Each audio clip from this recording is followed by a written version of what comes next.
Hello, and welcome to a series where I read short, spooky stories. The Town That Wasn't There.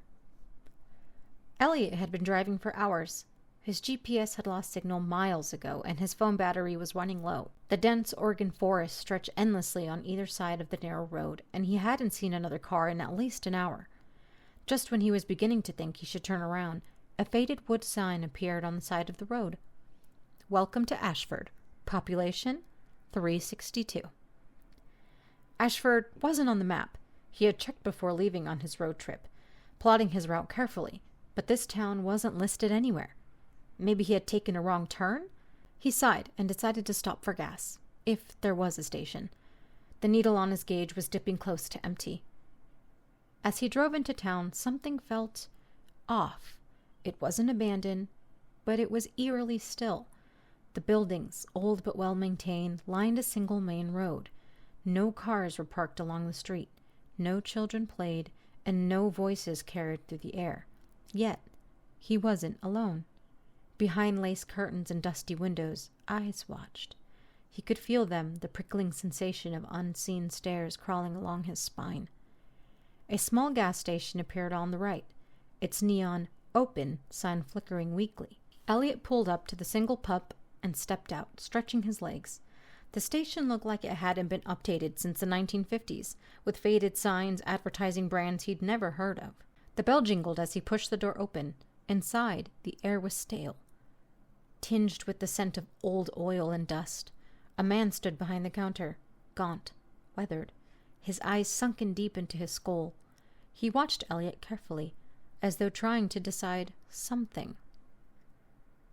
"You shouldn't be here," the man finally said, voice low and scratchy.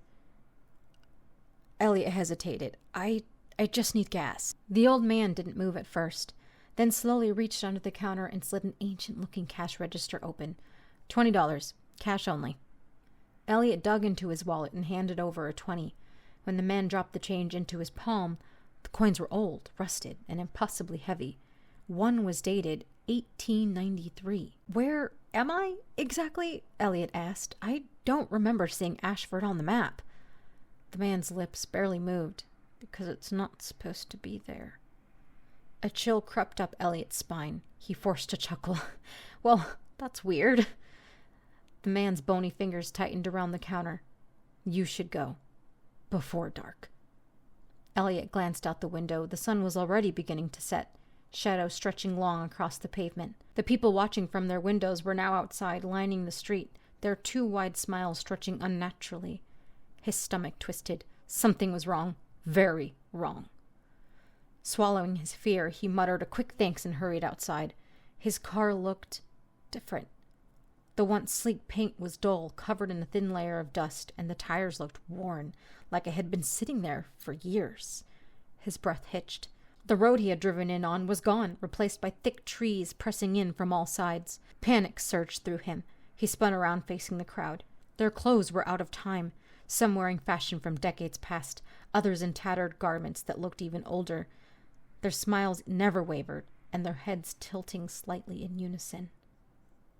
"You belong to Ashford now," they whispered, their voices merging into a single eerie chorus. Elliot's heart pounded as he backed towards his car, fumbling for the handle. His hand shook as he yanked it open and jumped inside, jamming the key into the ignition. The engine sputtered, coughed, then died. The sign on the town's entrance changed. "Welcome to Ashford. Population 363."